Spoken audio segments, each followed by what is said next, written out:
Imaginemos crear la presentación más importante de toda una carrera profesional.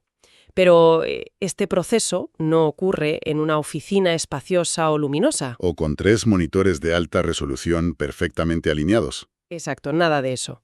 Por el contrario, la situación transcurre atrapados en el minúsculo asiento central de un vuelo comercial abarrotado, con las rodillas prácticamente pegadas al asiento delantero. Una pesadilla ergonómica bastante común, por desgracia. Totalmente. Pero, y aquí viene lo interesante.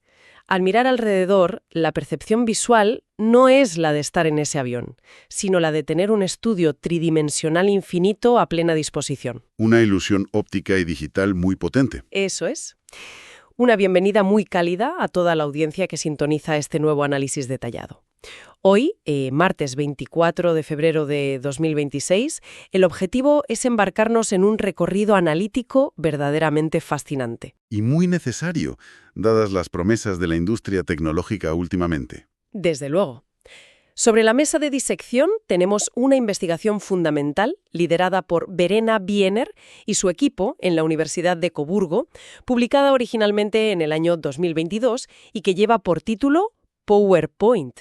Un nombre curioso, un juego de palabras evidente con PowerPoint y la realidad virtual. Sí, muy ingenioso.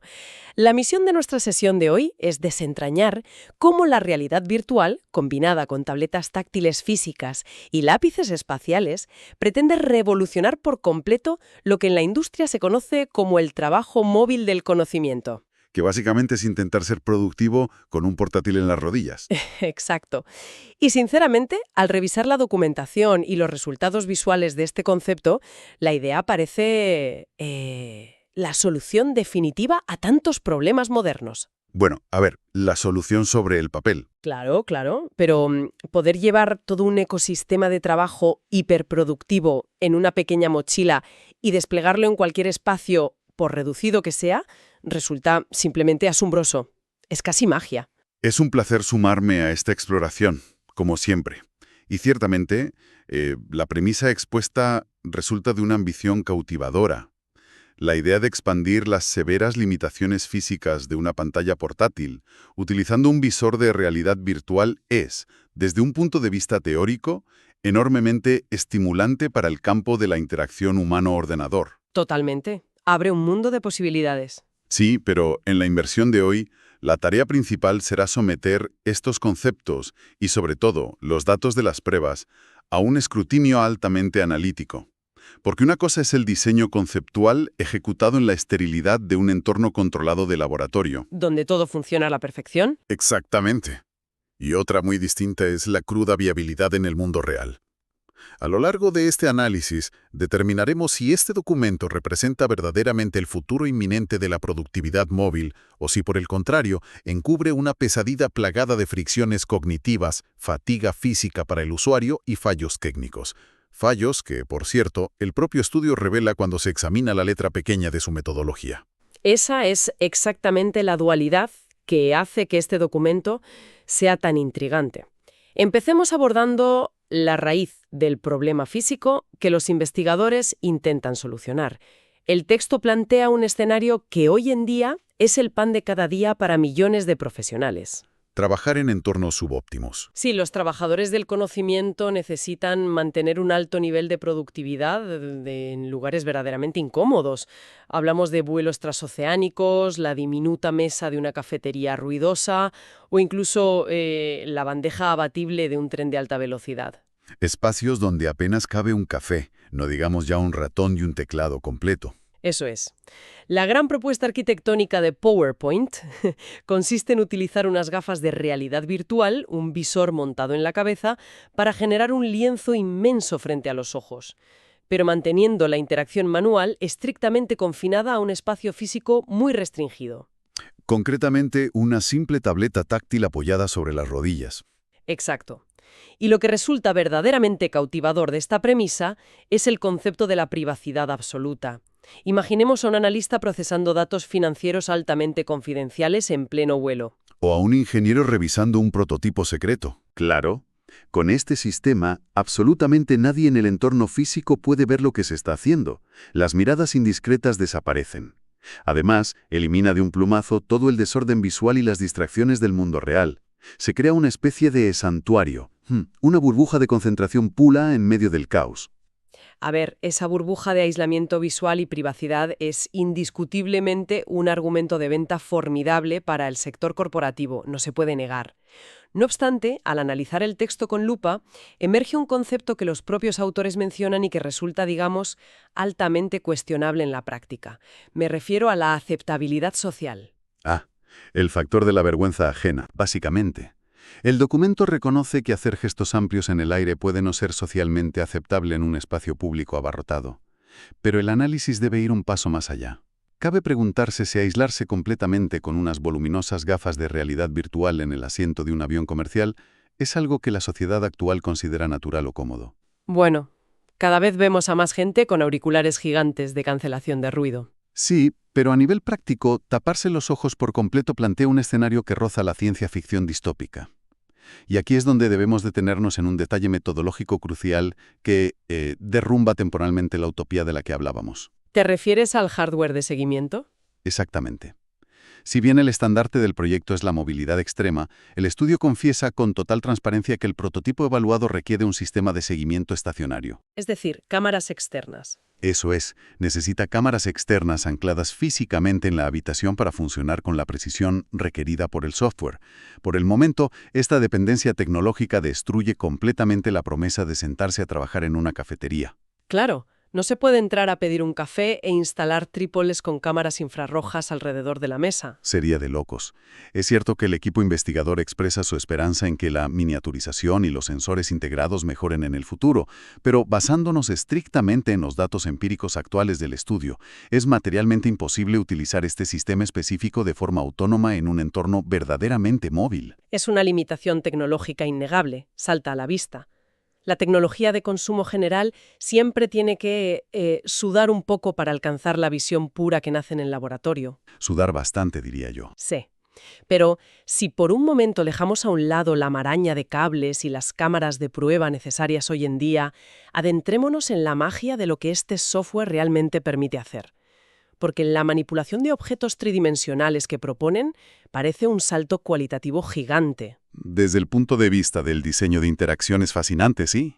Pensemos en las frustraciones más cotidianas al usar programas tradicionales de presentaciones. El concepto principal de PowerPoint es erradicar para siempre los clics ocultos en menús interminables. Y me fascinó leer cómo logran esto en la pantalla táctil utilizando un lápiz interactivo espacial. Un stylus con seguimiento posicional. Eso es. Al leerlo parece casi telequinesis. Si el lápiz se levanta físicamente en el aire, el objeto seleccionado en la pantalla crece. Si se baja hacia la tableta, el objeto encoge. Y si se gira el lápiz flotando sobre la tableta, aparece un holograma tridimensional del objeto que rota exactamente en la misma proporción en el aire. Una correspondencia 1 a 1 entre el mundo físico y el virtual. Exacto. Pero, desde el punto de vista técnico, ¿cómo sabe el sistema interpretar toda esta danza espacial sin que el usuario tenga que pulsar constantemente botones de cambio de modo en la pantalla? Pues la respuesta a esa fluidez reside en una solución de ingeniería de software muy elegante, basada en 2 pilares, el seguimiento espacial avanzado y una mecánica de interacción bimanual. ¿Bimanual? O sea, ¿usando las 2 manos a la vez? Correcto. Para desglosarlo, primero hay que entender que el lápiz está siendo rastreado en lo que en la industria se conoce como 6 grados de libertad, o 6DOF por sus siglas en inglés. Para quienes no estén tan familiarizados con el término técnico, pensemos en un ratón de ordenador tradicional. ¿Que solo se mueve en plano? Exacto. Solo tiene 2 grados de libertad. Se mueve en el eje X, de izquierda a derecha, y en el eje Y, hacia arriba y hacia abajo sobre la alfombrilla. Un sistema de 6 grados de libertad no solo rastrea ese movimiento en X y en Y, sino también en el eje Z. Es decir, la profundidad o la altura respecto a la mesa. Sabe exactamente a qué distancia está el lápiz del cristal de la tableta. Eso es. Y además de esos 3 ejes de traslación espacial, rastrea los 3 ejes de rotación de la propia muñeca. La inclinación hacia adelante y atrás, el giro lateral y la rotación del lápiz sobre su propio eje. Es un mapa tridimensional absoluto del objeto. Lo cual permite que el holograma virtual sea un reflejo milimétrico de la posición de la mano física del usuario. ¿Es brillante? Lo es, Pero la verdadera genialidad para evitar esos menús intrusivos que mencionabas es el uso del marco físico de la tableta, lo que en inglés denominan el bezel. El sistema requiere que la mano no dominante del usuario descanse sobre este marco. Ah, la mano que no sujeta el lápiz. Exactamente. Al deslizar el dedo o simplemente mantener la presión sobre ciertas zonas de ese marco inactivo, el sistema cambia instantáneamente el modo de interacción de la mano dominante que sostiene el lápiz. Es como usar la tecla Shift o Control en un teclado, pero táctil. Es una analogía perfecta. Es una división del trabajo cognitivo y físico impecable, ya que evita tener que apartar la vista del objeto principal para buscar diminutos iconos de herramientas en una barra lateral. Ahorra muchísimo tiempo y esfuerzo mental. Sí, pero, y aquí viene el gran pero, alabar esta interfaz no nos exime de señalar sus contrapartidas físicas. Obligar al usuario a mantener los brazos en vilo interactuando en el espacio aéreo constantemente hace saltar alarmas ergonómicas muy severas. En la literatura clásica de interacción humano-ordenador, a esto se le conoce y teme como el síndrome del brazo de gorila. El infame brazo de gorila. Imaginemos sostener un libro pesado a la altura de los ojos durante 10 minutos ininterrumpidos. El dolor en los hombros se vuelve insoportable. Esa es la comparación exacta. La fatiga muscular, especialmente del deltoides, se acumula a una velocidad sorprendente cuando se realizan tareas repetitivas de precisión sin un soporte físico sólido para el codo o el antebrazo. Pero entiendo que los autores intentan solucionar esto, ¿no? Sí, el equipo de Coburgo intenta mitigar esto de forma inteligente manteniendo la tableta física en las rodillas como superficie de apoyo principal y punto de anclaje de la interacción. Limitan los gestos aéreos a momentos muy específicos. Claro, reposas la mano el 80% del tiempo. Eso en teoría. Pero el simple hecho de requerir esa manipulación espacial constante, por breve que sea cada gesto, introduce una tensión muscular inevitable en largas jornadas de trabajo. Y a la fatiga, fíjate, hay que sumarle el crítico factor de la precisión mecánica. Temas muy cotidianos, la forma en que PowerPoint aborda la pesadilla de la oclusión de capas es digna de un análisis profundo. Es probablemente la parte más vistosa del estudio. Desde luego. Para ilustrar esto a nuestra audiencia, imaginemos la frustración diaria de intentar seleccionar un pequeño cuadro de texto que ha quedado accidentalmente sepultado debajo de una imagen gigante en una diapositiva. Es un engorro tremendo.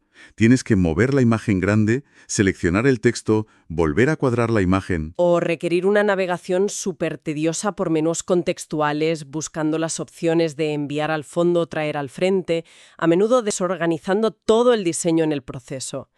Pues bien, este sistema virtual elimina esa fricción de una manera visualmente espectacular. El concepto del libro desplegable. Exacto. En lugar de una pila plana bidimensional, el software toma todas las capas superpuestas y, literalmente, las pone de pie. Las levanta sobre la superficie física de la tableta en un ángulo de 90 grados. Es exactamente como abrir un libro desplegable infantil, donde las figuras de cartón se levantan al pasar la página. Visualmente es muy intuitivo. Muchísimo. Al ver las capas de lado, la profundidad es evidente al instante. El usuario simplemente toca la línea de intersección donde la capa virtual deseada toca la pantalla de la tableta física y la mueve libremente. El obstáculo visual de la imagen gigante simplemente desaparece porque la estás viendo de perfil. La analogía del libro desplegable ilustra muy bien la mecánica visual, y aquí es donde la rigurosidad metodológica del estudio resulta sumamente reveladora sobre los límites actuales de la realidad virtual. Es cierto que este ángulo perpendicular de 90 grados demostró ser altamente eficaz en las pruebas, pero es imperativo señalar el proceso de descarte que llevó a esa conclusión. No fue la primera opción que probaron. Para nada. Los investigadores no llegaron a esa solución por pura estética o inspiración divina. Fue una necesidad empírica pura y dura. Inicialmente probaron mantener las capas flotando en un ángulo de 0 grados, es decir, horizontalmente paralelas a la tableta, flotando en el aire. ¿Como hojas de papel levitando unas sobre otras? Exacto. Y también probaron un ángulo intermedio de 45 grados. Pues bien, descartaron la opción de 0 grados casi de inmediato porque, según la recolección de datos, intentar seleccionar finas capas de información suspendidas en el aire resultaba exasperantemente impreciso para los participantes. Impreciso por culpa del seguimiento de las cámaras y el lápiz. No.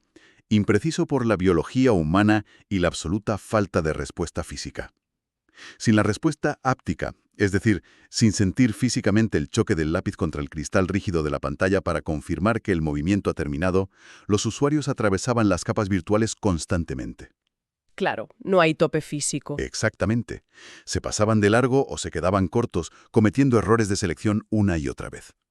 El ángulo final de 90 grados, que simula el libro desplegable anclado a la pantalla, es en esencia una concesión pragmática. Un recurso de diseño para salvar un problema de hardware. Tal cual. Es un parche de diseño brillante, ¿sí?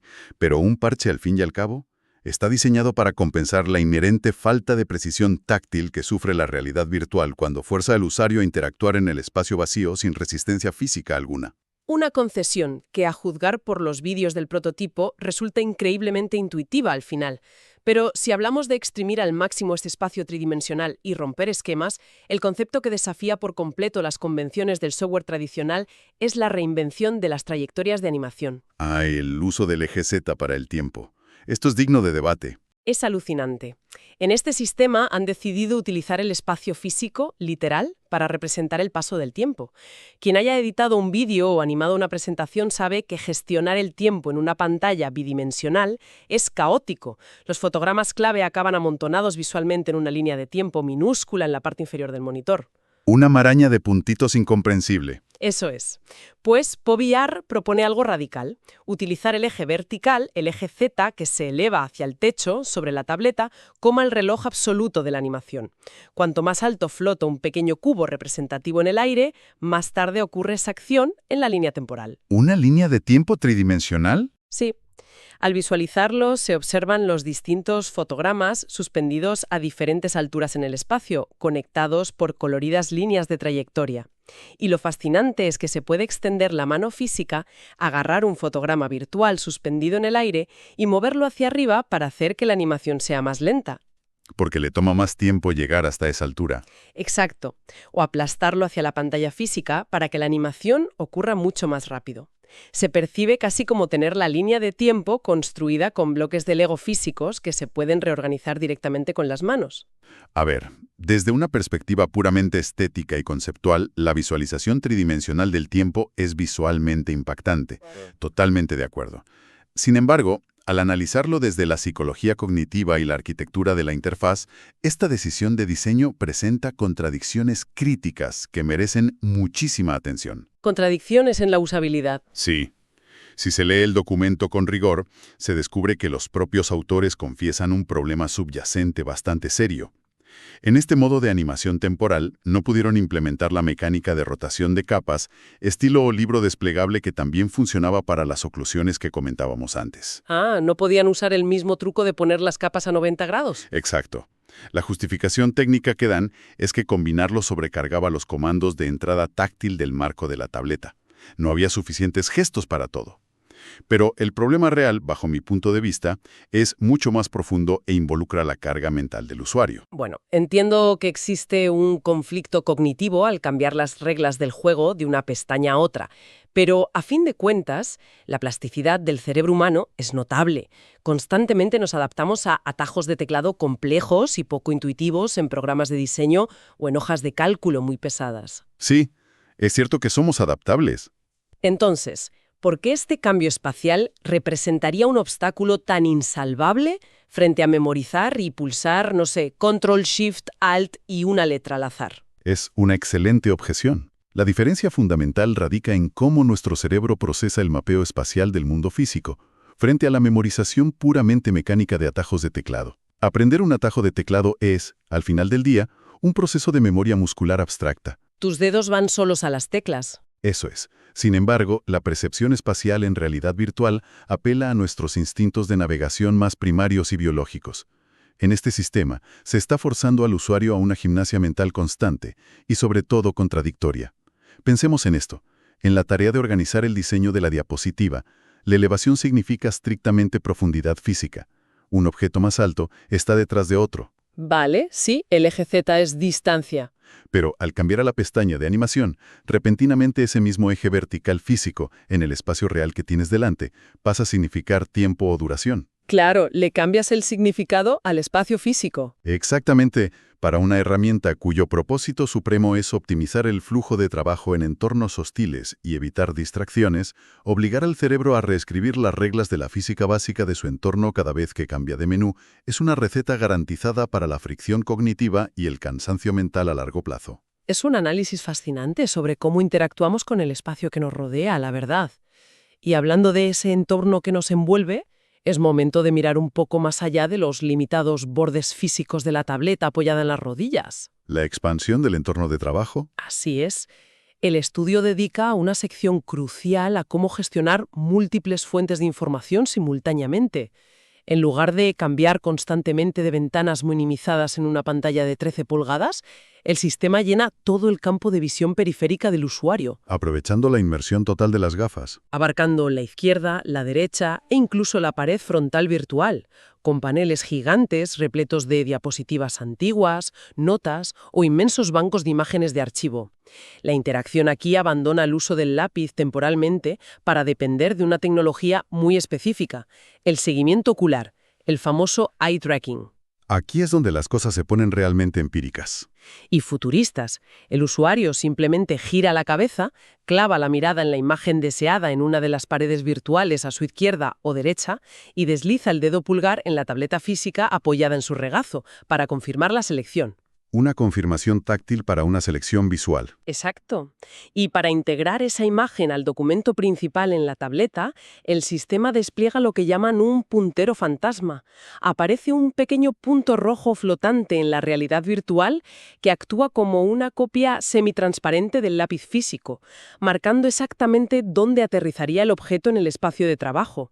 Transmite la sensación de tener un inventario infinito de recursos al alcance con tan solo un golpe de vista.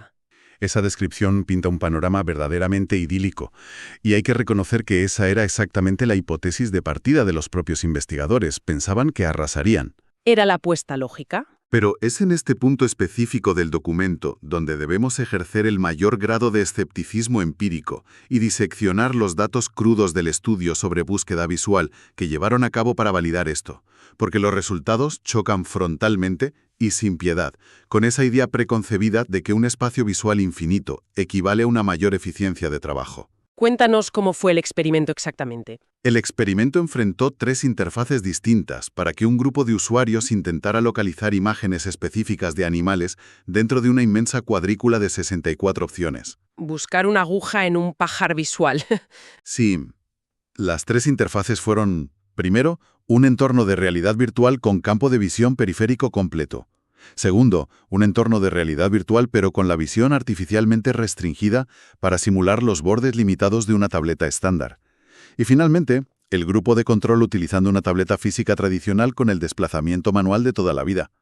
Teniendo 64 opciones desplegadas simultáneamente alrededor en las paredes virtuales, el campo de visión completo de la realidad virtual tendría que otorgar una ventaja competitiva masiva frente al pedio de arrastrar el dedo por una pantalla pequeña para ir viendo el resto de las opciones poco a poco. Como bien dices, esa es la lógica intuitiva.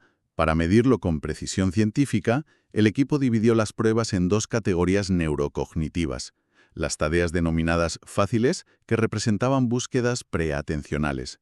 Imaginemos a nuestra audiencia buscando una única manzana roja brillante en un mar de manzanas verdes. El cerebro la detecta casi instantáneamente, salta a la vista. Exacto, sin esfuerzo consciente.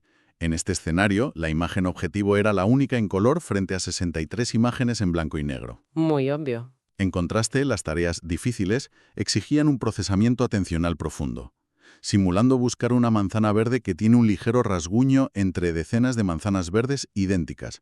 Aquí, todas las 64 imágenes de animales se mostraban a todo color, obligando al usuario a escanear, analizar y comparar activamente cada elemento visual uno por uno. Los datos de esa puelma atencional compleja deben ser los más reveladores sobre la utilidad real de tener monitores infinitos alrededor de la cabeza. Absolutamente. Y los datos desvelan una realidad muy incómoda para los defensores de la realidad virtual. Si bien es cierto que, en la tarea de la manzana roja brillante, la búsqueda fácil, la realidad virtual demostró ser marginalmente más rápida, los resultados se desplomaron por completo en el escenario complejo. En las tareas difíciles no hubo mejora. Ninguna. En las tareas difíciles, que son el fiel reflejo del trabajo cognitivo real y extenuante que requiere encontrar un gráfico financiero específico o un logotipo concreto en una carpeta llena de archivos muy similares, la realidad virtual panorámica no aportó absolutamente ninguna ventaja de tiempo estadísticamente significativa frente a la humilde y limitada tableta física tradicional. Es decir, que mover el cuello para mirar paneles gigantes no es más rápido que hacer scroll con el dedo pulgar. Exacto. El esfuerzo cognitivo puro de procesar tanta información visual de golpe neutralizó por completo el beneficio de no tener que hacer scroll. Tu cerebro sigue teniendo que procesar las 64 imágenes igual. Pero, y aquí viene lo peor, el golpe de gracia a esta funcionalidad de seguimiento ocular no es el tiempo de ejecución, es la métrica de precisión y errores. Bueno, a ver, todo prototipo experimental de vanguardia va a presentar inestabilidades y fallos lógicos durante las primeras pruebas con humanos. Es lo esperable. Sí, pero esto trasciende la mera inestabilidad de un software temprano. Esto expone una falla fundamental en la interacción fisiológica humana con el hardware actual. El análisis de la media de errores revela una brecha monumental, diría que insostenible para un entorno de trabajo serio. ¿Tan altos fueron los errores? Escucha esto. Los participantes del estudio cometieron la asombrosa media de 5,08 errores de selección utilizando la confirmación por realidad virtual y mirada. Para ponerlo en perspectiva, el grupo de control, operando la tableta física con el dedo, cometió una media de apenas 0,8 errores. Madre mía. Estamos hablando de una tasa de error casi 6 veces superior con las gafas. Y la causa subyacente de esta catástrofe analítica radica en la biología incontrolable del ojo humano combinada con el hardware de seguimiento comercial utilizado. En este caso concreto, usaron el visor HTC Vive Pro Eye. ¿Qué fallaba exactamente? ¿Las cámaras no captaban bien la pupila? El problema es que el ojo humano nunca está perfectamente estático. Realiza constantemente micromovimientos rápidos e involuntarios llamados microsacadas. Cuando el usuario creía estar mirando fijamente y con total concentración la imagen correcta y tocaba la pantalla para confirmar, en esa minúscula fracción de segundo, la mirada podía haberse desviado 1 milímetro de forma involuntaria. Entiendo.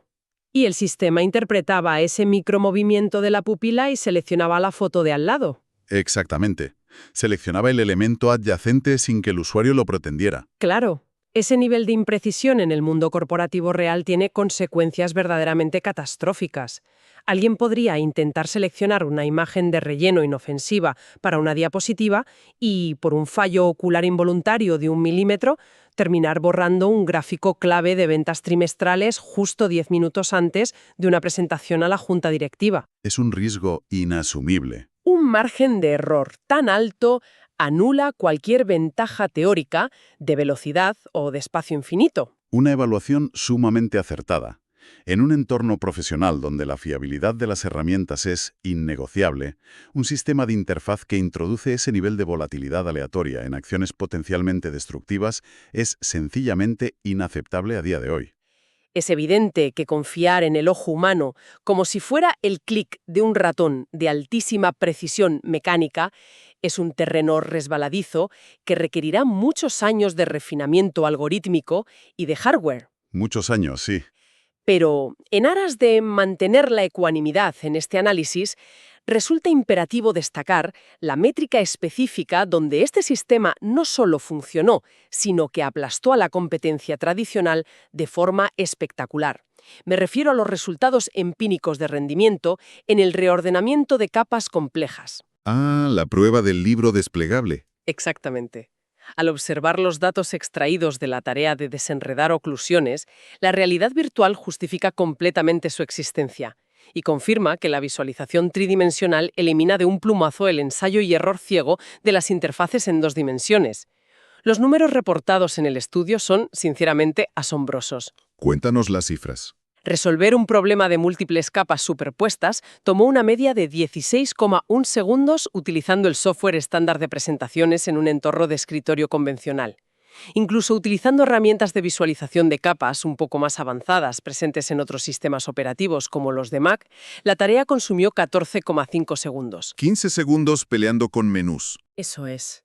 Sin embargo, al sumergir a los usuarios en PowerPoint, empleando esta técnica de levantar las capas a 90 grados como si fueran un libro desplegable, el tiempo necesario para completar la misma tarea exacta se desplomó a unos inconcebibles 4,5 segundos. Una barbaridad de diferencia. La magnitud de esta reducción de tiempo es masiva. transforma un proceso que normalmente rompe el flujo de concentración mental en una acción refleja que se resuelve en un parpadeo. Y esto, además, se corrobora con la percepción de los propios participantes. Los test de usabilidad subjetiva. Sí. El prototipo SAG fue evaluado exhaustivamente mediante el sistema de escala de usabilidad, conocido por sus siglas en inglés como SUS. Para poner en contexto este estándar de la industria a quienes nos escuchan, la prueba se puntúa sobre un total de 100 y una puntuación por encima de 68 se considera ya superior a la media de usabilidad. ¿Y qué nota sacó este sistema? Obtuvo un sólido 71,53. Una calificación más que respetable que avala la comodidad del usuario, respaldada además por el rotundo hecho de que 13 de los 14 individuos evaluados declararon preferir el método inmersivo frente a la tediosa gestión bidimensional de toda la vida. Bueno, ante datos empíricos tan contundentes, es obligado conceder la victoria irrefutable a la realidad virtual en esta métrica específica. Reducir el tiempo de ejecución de una tarea cognitiva frustrante de 16 segundos a poco más de 4 demuestra, sin atisbo de duda, que emplear la visualización espacial del eje Z para resolver problemas de oclusión estructural es un aporte genuinamente brillante al diseño de interfaces. Es un avance clarísimo. Sin embargo, en nuestro rol de analistas pragmáticos existe un deber ineludible de transparencia metodológica. No podemos, bajo ninguna circunstancia, pasar por alto un detalle operativo verdaderamente crítico que está convenientemente oculto en la sección de limitaciones del experimento. A ver, ilumínanos con la letra pequeña. Para lograr que la manipulación del lápiz en el aire fuera tan mágica, tan fluida y tan impecablemente precisa durante esta prueba específica de capas, el equipo de investigación se vio forzado a deshabilitar por completo los faros de rastreo estándar que vienen de fábrica con el visor comercial HTC Vive. Desactivaron el seguimiento original. ¿Por qué? Porque los sensores acoplables necesarios para que el visor detectara el lápiz hacían que el lápiz físico se volviera prohibitivamente pesado y torpe, rompía la ergonomía y arruinaba la experiencia táctil. Claro, un lápiz de medio kilo no es muy manejable. Exacto. Entonces, para resolverlo en el entorno de pruebas y poder publicar estos tiempos tan maravillosos de 4 segundos, tuvieron que instalar 6 costosas cámaras optoelectrónicas de grado industrial de la marca OptiTrack en el techo del laboratorio. Madre mía, 6 cámaras industriales. Creando de facto un entorno de captura de movimiento propio de los estudios de efectos especiales de la industria cinematográfica. Esta monumental infraestructura oculta sirve como un baño de realidad muy helado. Vaya jarro de agua fría. La fluidez casi telepática que reporta el estudio exige hoy por hoy un despliegue de hardware que está a años luz de poder ser empaquetado en una mochila de viaje o desplegado discretamente en la bandeja de un tren de alta velocidad. Se evaluó una demostración de concepto hiperoptimizada, de ningún modo un producto mínimamente viable para el mundo real. Ese recordatorio ancla nuestra fascinación teórica a la realidad material e ingenieril del presente. El éxito espectacular de una prueba suele esconder una infraestructura colosal detrás de las cortinas que cuenta la verdadera historia del estado del arte tecnológico. Es vital no dejarse cegar por la magia del software, olvidando las limitaciones del hardware. Ha sido un recorrido intensamente revelador por un documento que oscila constantemente entre el genio conceptual puro y el muro implacable de las limitaciones físicas. Para estructurar este inmenso torrente de información técnica para nuestra audiencia, vamos a destilar las 3 conclusiones más cristalinas que podemos extraer del análisis meticuloso de hoy. Me parece perfecto para ir cerrando. La primera lección fundamental versa sobre la innegable expansión espacial. La realidad virtual demuestra de forma fehaciente su capacidad para dinamitar las severas limitaciones físicas de las diminutas pantallas portátiles, aportando además, como enorme beneficio colateral, una capa de privacidad visual absoluta. Un escudo invaluable contra miradas indiscretas para el trabajador corporativo nómada. Exactamente. Como segunda conclusión innegable de nuestra inmersión profunda, se debe destacar el triunfo absoluto de la representación tridimensional para las tareas de organización espacial y oclusión. El famoso libro desplegable. Sí, el experimento demuestra, con un respaldo estadístico incuestionable, que extraer información oculta y visualizar la profundidad de las capas de diseño en un eje vertical reduce drásticamente la carga cognitiva y ahorra una cantidad de tiempo monumental en comparación con los clics ciegos de las mecánicas clásicas bidimensionales. Esa es, con gran probabilidad, la innovación de diseño más aplicable a muy corto plazo. Desde luego. No obstante, la tercera y última conclusión debe erigirse como una advertencia muy sobria sobre el abismo actual del hardware. El jarro de agua fría que comentabas. Así es. La teoría de orquestar un ballet interactivo, combinando el rastreo ocular, un lápiz levitando en el aire y toques físicos asimétricos en una pantalla ciega, resulta revolucionaria en un esquema mental o en un papel. Pero la cruda realidad práctica dictamina que esta quimera bimanual se ve letalmente saboteada hoy por hoy por la imprecisión biológica frente a los sensores de mirada actuales. Las famosas microsacadas. Y por la imposición física, a día de hoy insalvable, de requerir complejos y costosos montajes de cámaras externas de laboratorio para garantizar una experiencia que no frustre por completo al operario a los 5 minutos. Queda clarísimo que el horizonte prometido es deslumbrante, pero los cimientos tecnológicos para sostenerlo están apenas fraguando en los laboratorios. Y para poner el punto final definitivo a este análisis detallado, nos gustaría dejar suspendido en el aire un pensamiento provocativo. Una reflexión obligada para quienes nos escuchan. Una reflexión que trasciende los milisegundos de rendimiento y penetra directamente en la filosofía de cómo evolucionará el hábitat corporativo humano.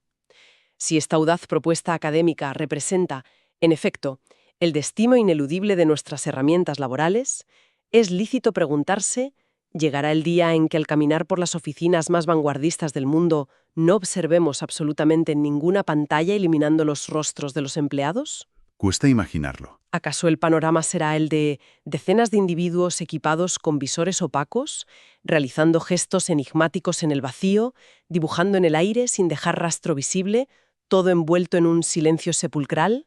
Y lo que resulta aún más inquietante a nivel sociológico, ¿qué será de la colaboración humana orgánica? Esa chispa creativa del contacto visual, exacto. ¿Qué pasará con esa chispa creativa que surge de la fricción de arrimar una silla para mirar juntos la misma pantalla física y señalar con el dedo, cuando las herramientas diseñadas para maximizar nuestra productividad nos aíslen de forma impenetrable e individual dentro de un universo virtual privado?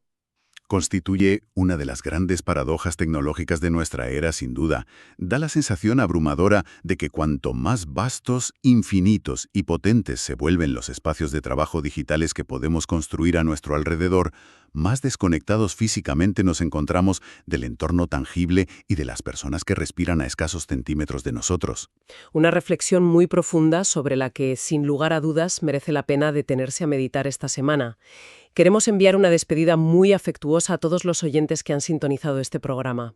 Ha sido un placer acompañarles. Ha sido un verdadero privilegio diseccionar una investigación con un potencial tan disruptivo y lleno de matices técnicos ocultos.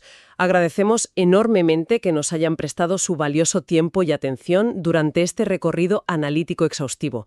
Y como dicta nuestra costumbre, animamos fervientemente a cada persona al otro lado a seguir cultivando esa curiosidad insaciable por comprender las complejas arquitecturas del mañana que el ingenio humano está construyendo hoy mismo en los laboratorios. Hasta nuestro próximo análisis detallado.